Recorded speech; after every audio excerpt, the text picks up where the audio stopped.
Hello everyone, I am Purple Link 33 and I'm back! Okay, I've been back for a couple days. What am I talking about? I'm back from Magfest and I've got so many things to share with you guys. First off, we're going to leave the drama of getting there to another video / multitude of Facebook posts because I have no business talking about that on this video. We're going to try and keep it as positive as we possibly can without talking about the... We're going to leave that alone. So, get to the first day of Magfest. This is Thursday. This is the 4th. This is a week ago. God, it's already been a week since we opened. And I got there probably just before about 2 o'clock. I think I posted on Facebook. It's like, I'm here. Oh my God, I'm here. I think it was a little more jovial than that because of keep things positive, Purple Link. Went to a couple of panels. I kind of want to get a recap of my experience. Couple panels started off. I went to some video game music panels. I think I learned from those. It has nothing to do with the panelists or anybody who was there.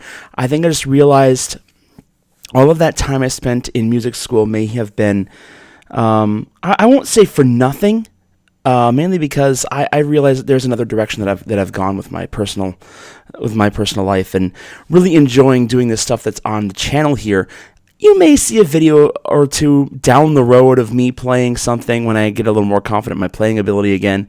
But, like the video game music, how I do it, it was a good panel. I learned some stuff there, but I learned that was also not necessarily for me, so I bugged out.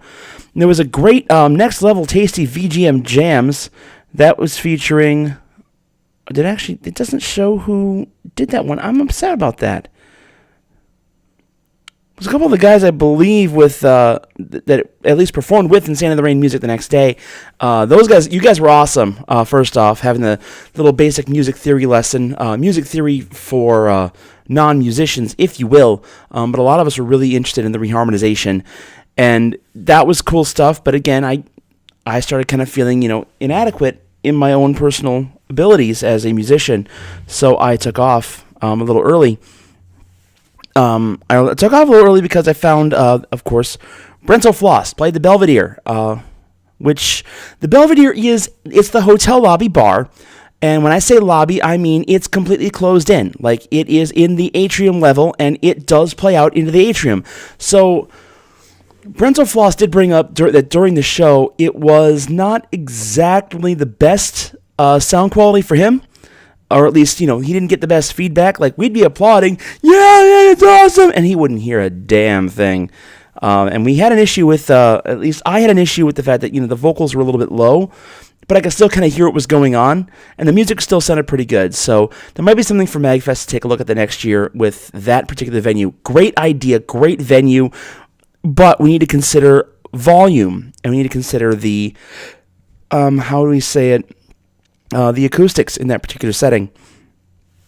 Did go to You Was Shock, head explodingly bad and good. Fist of the North Star games with Zero Chan and Proton John. Of course, Proton John playing bad video games. Surprise, surprise, anyone? That was actually hilarious, especially when you see the PS1 intro for the Fist of the North Star game and that. I didn't really know Fist of the North Star aside from John's mention of it, and I think it was during, Mario's Wacky World, I think. An older video, much older video. And he mentioned that, and that's about my experience. And then, of course, finished the night with a concert in the Potomac Ballroom, Master Sword. If you guys have, I'm going to try, have your annotations on, by the way. If you haven't got them already, go back to the beginning of the video. I'm going to try and have links to some of these guys' websites, and where you can support the people that I'm bringing up, not just like Twitch channels or YouTube, or hey, here's their website, and go buy some stuff. Like Master Sword is up on the screen right now, and there's probably a link to their website that says, hey, buy their CD or some of their other stuff. Their CD is killer. Just go get it. It's amazing. They absolutely killed it. I was right up in the front. I usually don't do that. I'm usually the kind of guy who's sit in the back, enjoy the concert from the back. I went up front, and it was amazing. I absolutely loved it.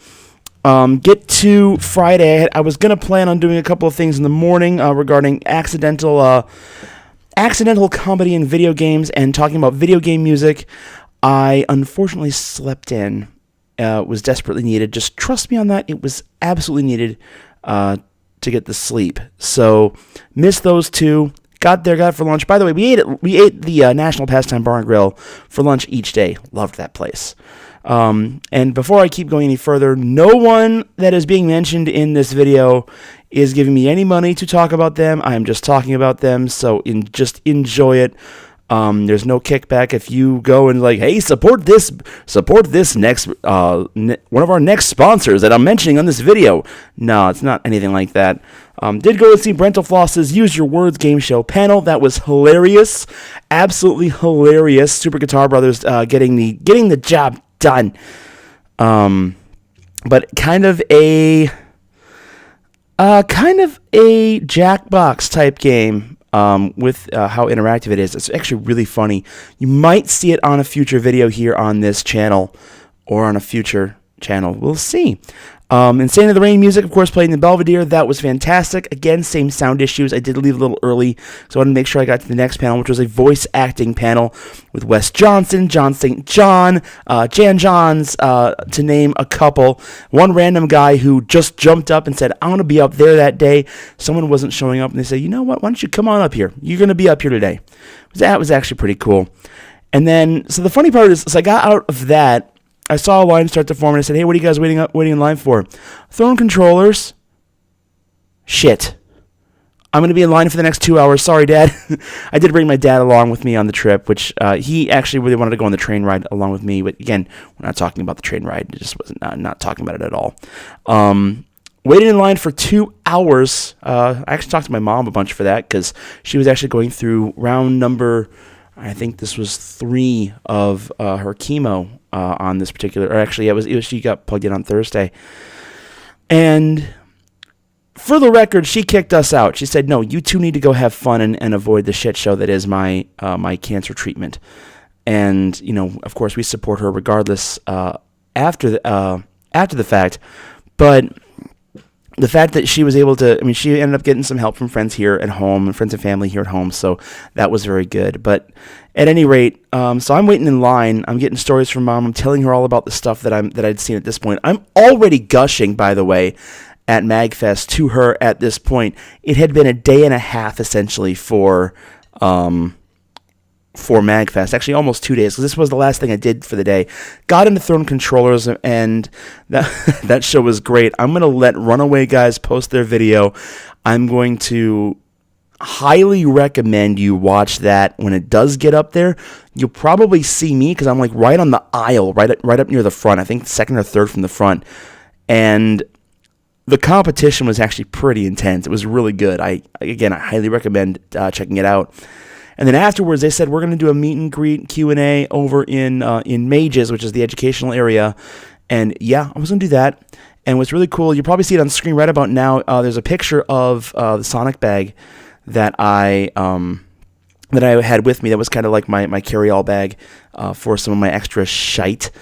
And I was able to get the Runaway Guys, Chugga Conroy, Nintendo Capri Sun, Frozen John, Emil, Tim, and John. Thank you guys, by the way, so much for signing my bag. I really do appreciate that, and I appreciate you guys for being as open to all the feedback that we gave you during the Q&A, and of course fielding all the questions that you had, and John getting the typical question of when's the next episode of Superman 64, which of course was done just a second, I think it was earlier today on ADGQ, or was that last night? I don't even remember. Anyway, that was all great, and then I got to meet Tom, and there's a picture of me and Tom, and of course his name's on the bag too. You guys are all insane, crazy, and I think that's why we all love you. So enough gushing about you guys, but that whole rest of the night, that was kind of what helped bring me to Magfest, because I knew that was there, and I knew I wanted to be a part of it at least once. So getting there this year was excellent and worth it, and part of the reason why I'm probably going to be back next year. Moving on to Saturday. Saturday, of course, started really early in the morning. I went to the Breath of the Wild panel featuring some of our friends at Zelda Universe, and of course the lovely I can't even talk anymore, Masay Anella, talking about the game, kind of reviewing it, recapping it, and talking about what's next after the DLC. Of course, the DLC that has been put down on Breath of the Wild, that's it. There is going to be no more DLC. They have announced that. So keep that in mind for all you who are looking to purchase Breath of the Wild. Get the DLC. Highly recommend it. I have played through it. You guys will see it on this channel. I do not know when that part will come up, but it will be, I'm hoping, some point this year. I'm talking about the DLC. Breath of the Wild will actually be starting in the next couple of days. I'll refresh that at the end of the video, of course. I went to a voice acting workshop for a brief moment.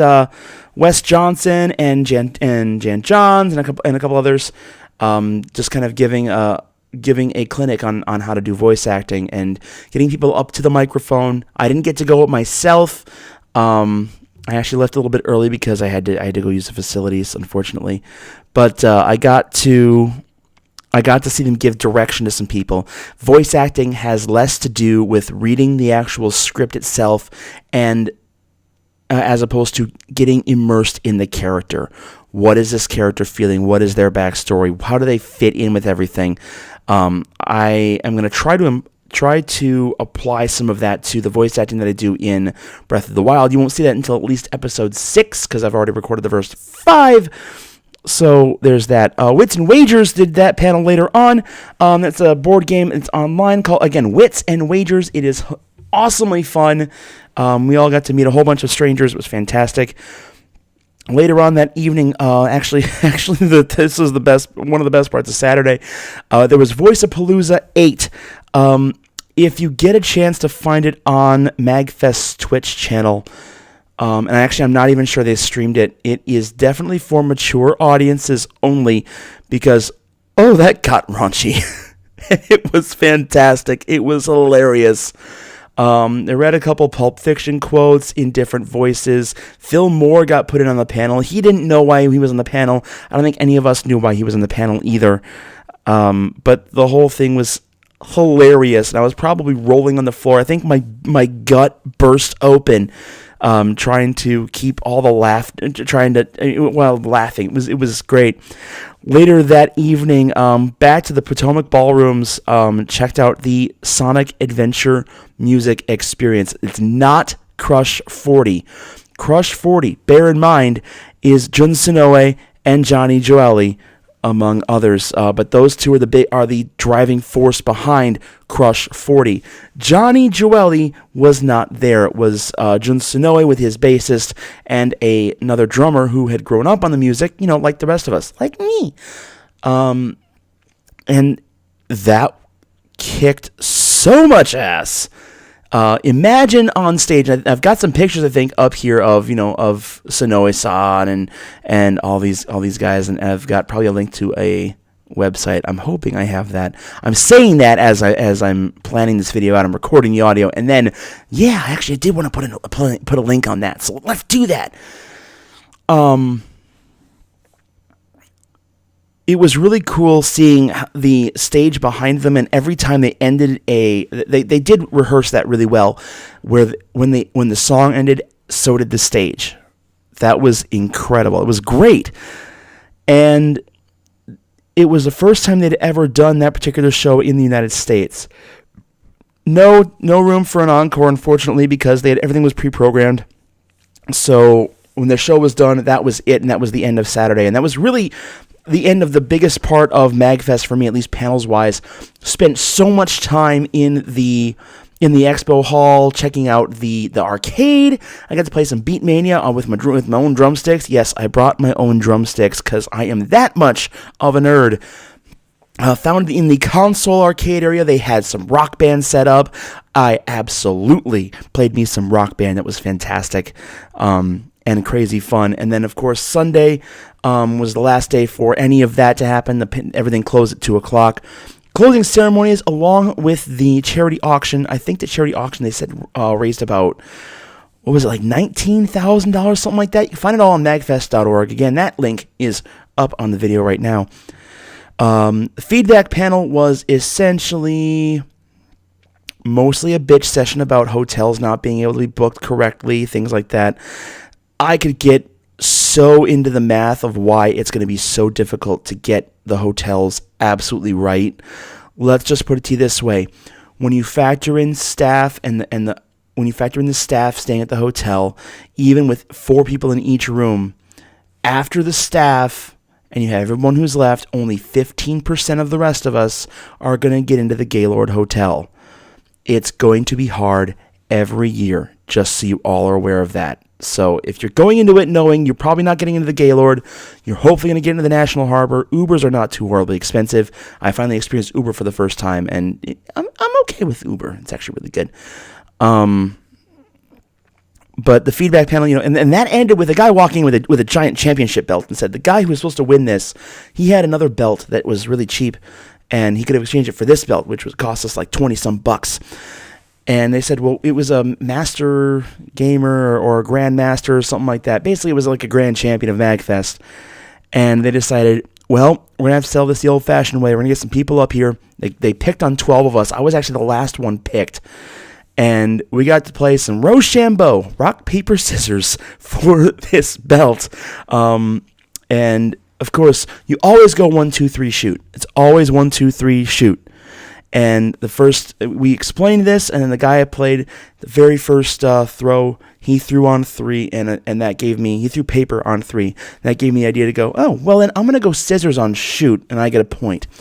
So I feel bad, but at the same time, I don't feel bad for taking advantage of that. Absolutely not.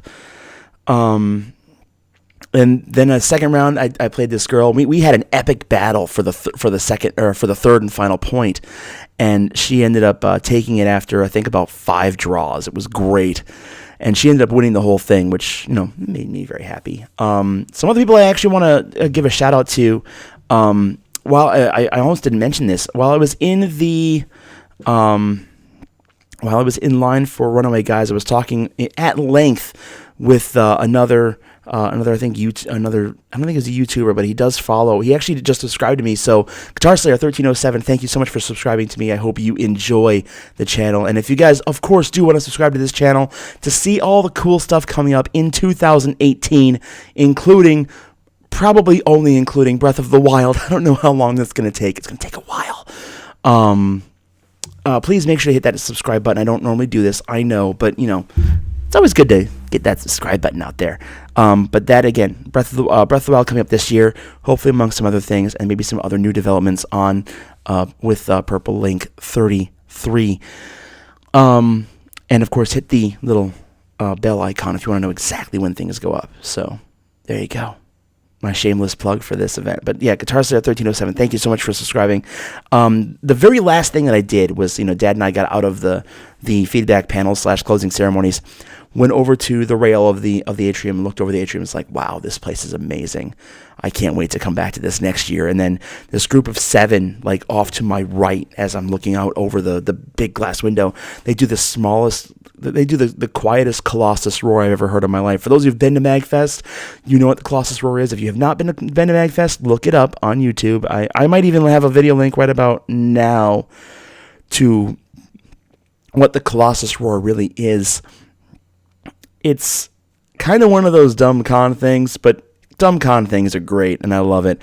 And I got to bond a little bit with these guys with this small, tiny Colossus roar, so it wouldn't echo through the entire atrium, because I could do that if I really wanted to.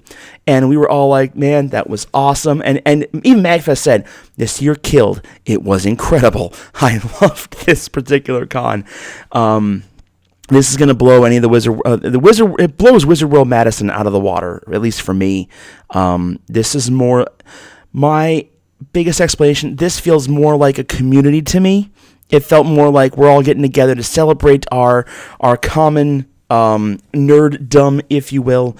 And Wizard World just seems kind of like, yeah, you can do that, but give us your money first. A lot of your money, like a ton of your money. Especially when the first Wizard World we had William Shatner in Madison, and that was, I think, $400 or $500 just to meet the guy. It was ridiculous. But anyway, finish that up, and I'm already looking forward to next year. I'm already making plans to come back next year. As for what's coming up on the channel here, I have some plans. Of course, Breath of the Wild is the biggest of my plans this year.